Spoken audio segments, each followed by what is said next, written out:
Maître Grazzini, bonjour Bonjour. et bienvenue dans cette émission des défis de la vérité pour François. Vous êtes l'avocat de l'IHU, l'avocat de la famille Raoult aussi. On ne vous a pas beaucoup vu sur les plateaux télévisés, beaucoup parlé. Cependant, on a vu sur les réseaux sociaux quand même beaucoup de violence. On a vu un certain nombre d'actions qui ont été menées, notamment une contre le professeur Raffi qui s'était, on va dire, emporté, on va dire, contre Didier Raoult en l'accusant de maints mots. Et dernièrement, vous avez déposé une plainte contre Madame Bic, qui s'est aussi élevée contre certaines des publications de l'IHU dépassant les bornes. Donc on ne vous connaît pas beaucoup.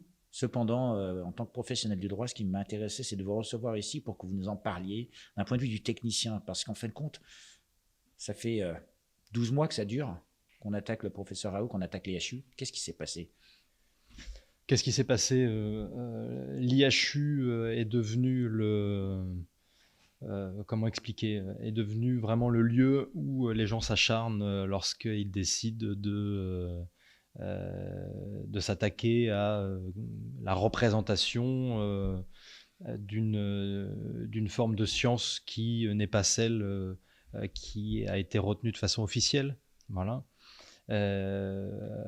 Sachant que le professeur Didier Raoult aujourd'hui représente la personne à attaquer et depuis 12 mois fait l'objet vraiment d'attaques extrêmement violentes. Il y a de très très très nombreuses attaques contre le professeur Raoult. Et contre son équipe aussi. Et bien sûr, professeur Raoult qui représente l'IHU, donc il n'y a pas que le professeur Raoult à l'IHU, il y a un certain nombre de chercheurs.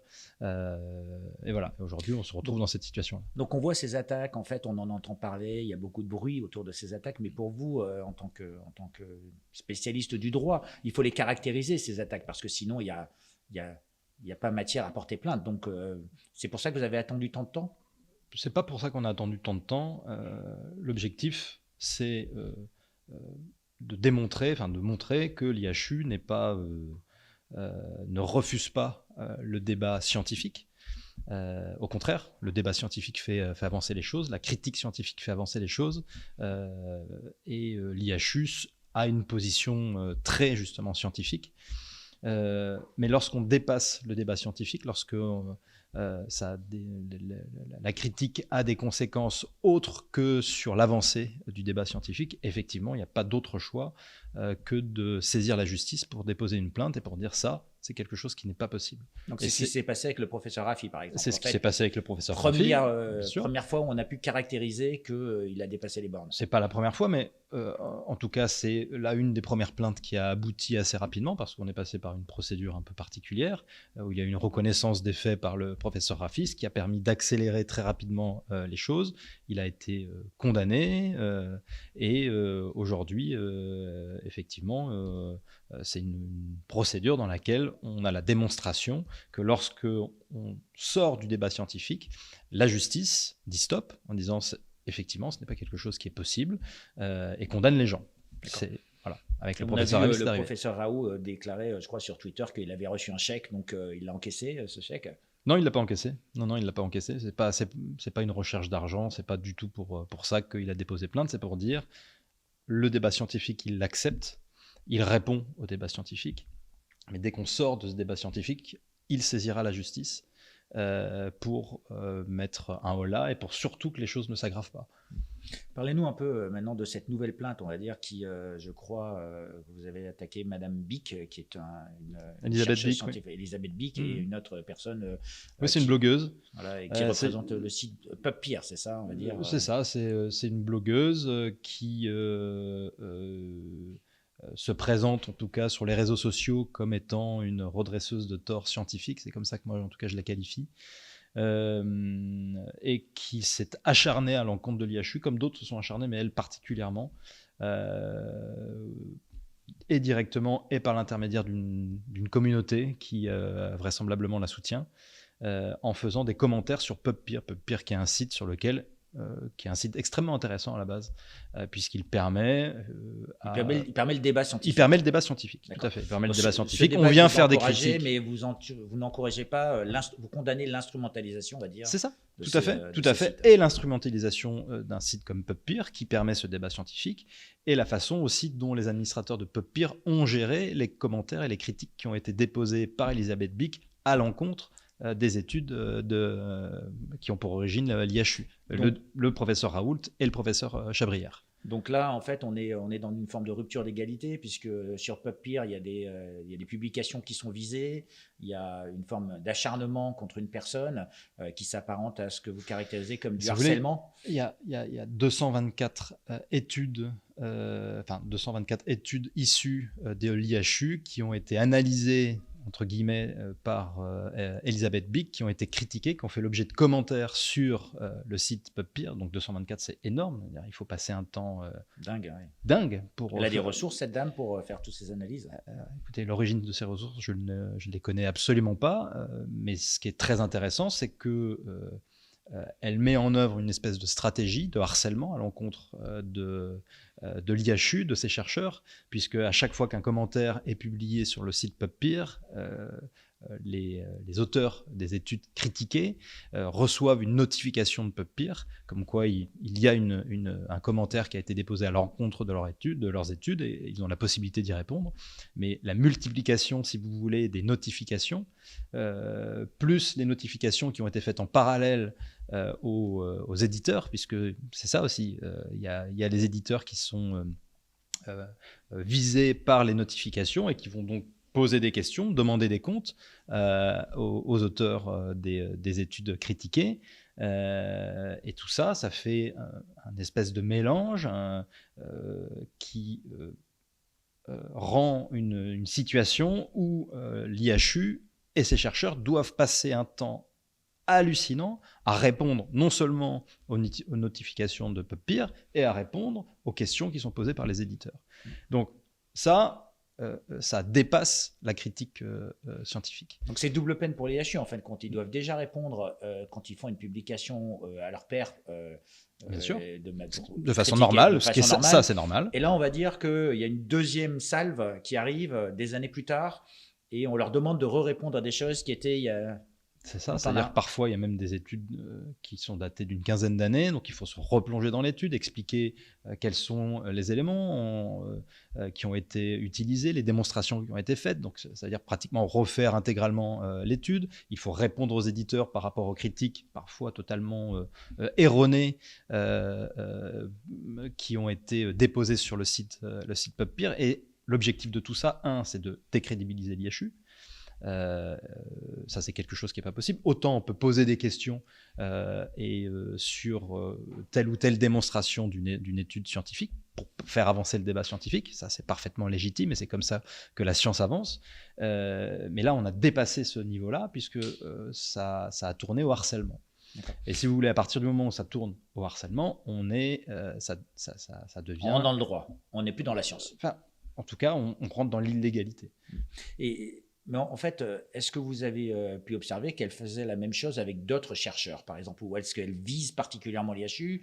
Est-ce qu'il y a un traitement, on va dire... Moi, je suis là pour être transparent, pour expliquer les choses de façon transparente et technique. Oui, elle l'a fait, en tout cas, elle fait des analyses sur d'autres chercheurs, mais ce qui est fou, c'est que sur l'IHU, il y a eu vraiment une concentration sur une période assez courte, c'est-à-dire bizarrement depuis un an, c'est-à-dire depuis le début de la crise sanitaire, depuis le mois de mars 2020, avec vraiment cette concentration sur non seulement Didier Raoult, à chaque fois que Didier Raoult est signataire d'une étude, et les chercheurs qui appartiennent à l'IHU. Donc à partir de ce moment-là, on se dit il y a un choix délibéré avec certainement une pensée autre que celle légitime de la critique scientifique. Donc la critique, d'accord, quand ça va ça devient harcèlement, c'est plus possible. Du harcèlement, c'est plus possible. Mais on vous a vu aller encore plus loin dans le cadre de cette plainte, puisque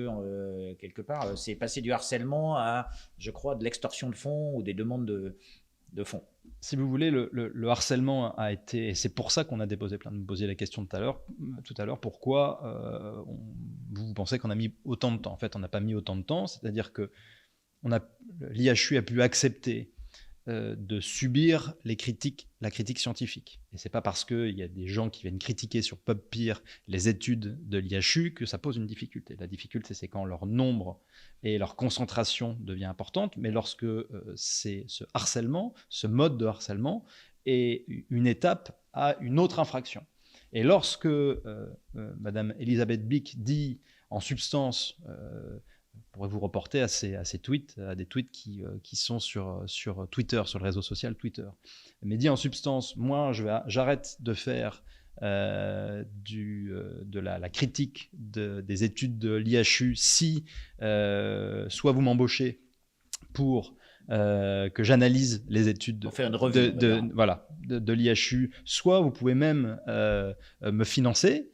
Là, on tombe dans une tentative de chantage. Et si on peut penser que le harcèlement porte une atteinte et peut être considéré comme de la violence, c'est plus du chantage, c'est plus une tentative de chantage, on passe un cran au-dessus sur une tentative d'extorsion, puisque l'extorsion nécessite de la contrainte ou de la violence. Voilà. Mais c'est la contrepartie financière qui entraîne cet élément. Bien sûr, c'est la demande de contrepartie. C'est pour ça que j'ai bien précisé qu'il s'agissait d'une tentative de chantage, d'une tentative d'extorsion. On verra ce que le parquet, le procureur de la République va décider, puisqu'il n'est pas lié par les qualifications que j'ai pu donner. Mais les faits sont ceux-là. De façon très objective, les faits sont ceux-là. On a pu faire constater.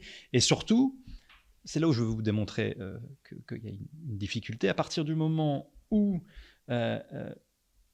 les critiques sont basées sur des qualifications scientifiques, pas de difficulté. Mais lorsque sur les commentaires qui sont déposés par Madame Bick sur le site PubPeer, les critiques qu'elle publie dépassent, en tout cas ne sont plus dans le carcan ou dans le cadre scientifique, ça pose aussi une difficulté, et c'est aussi la démonstration que l'objet de sa critique n'est pas pour faire évoluer la science, lorsqu'elle vient qualifier les études, 25 des études issues de l'IHU, de néocoloniales. Le terme néocolonial, évidemment, ne peut pas être considéré comme une critique scientifique, ça fait avancer quoi, où, comment, on est en dehors de ça. Et la raison pour laquelle on a décidé aussi d'attaquer le site PubPeer, en tout cas un des administrateurs du site PubPeer, M. Barbour, c'est parce qu'il est censé y avoir une modération, que d'ailleurs on peut le voir lorsqu'on publie sur le site PubPeer une critique qui n'est pas scientifique, eh bien immédiatement le modérateur intervient pour faire disparaître cette critique-là. Là, sur 25, il y a eu au moins 25 publications de critiques et de commentaires de Madame Elisabeth Bick qui vient traiter les études, qualifier ces études de néocoloniales. On n'est plus dans l'objectif du site PubPeer, et c'est encore une fois la démonstration non seulement du harcèlement, et que ce harcèlement participe d'une autre stratégie plus grande qui est celle du chantage ou de la tentative de chantage, voire celle de l'extorsion. Et il y a une audience qui est prévue. Comment ça va se passer, on va dire? On a déposé une plainte. On a vraiment mis cette situation entre les mains de la justice.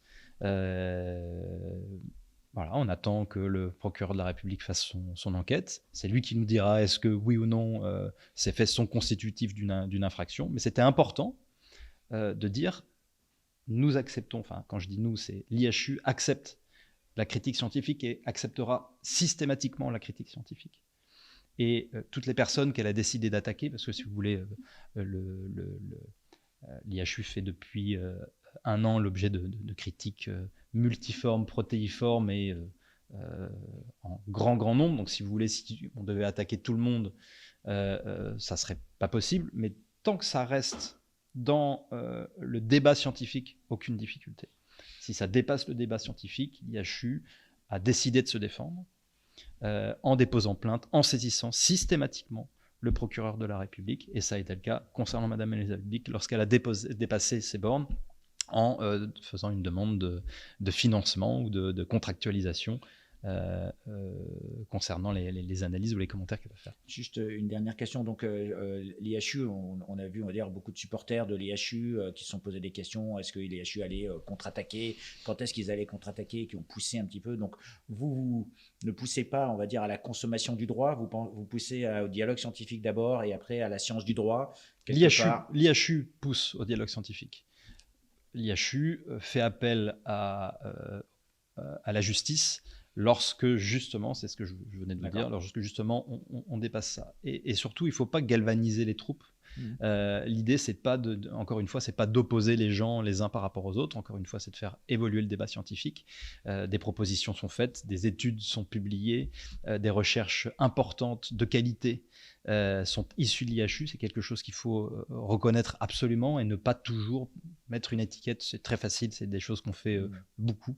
Non, c'est pas ça. C'est pas du tout. On sent dans votre discours une grande rigueur scientifique, même dans l'approche du droit. C'est comme ça que vous aimeriez vous décrire. C'est pour ça que je viens. Mon objectif, c'est pas de venir sur les plateaux télé ou c'est pas de faire de la médiatisation pour répondre à la médiatisation. Non, c'est pour dire voilà, nous avons des faits, ils sont qualifiables pénalement et on verra ce qu'en pense la justice. Écoutez, Maître Graziani, je vous remercie de nous avoir donné autant de votre temps aujourd'hui, ce défi de la vérité, et donc au plaisir. À bientôt. Au revoir.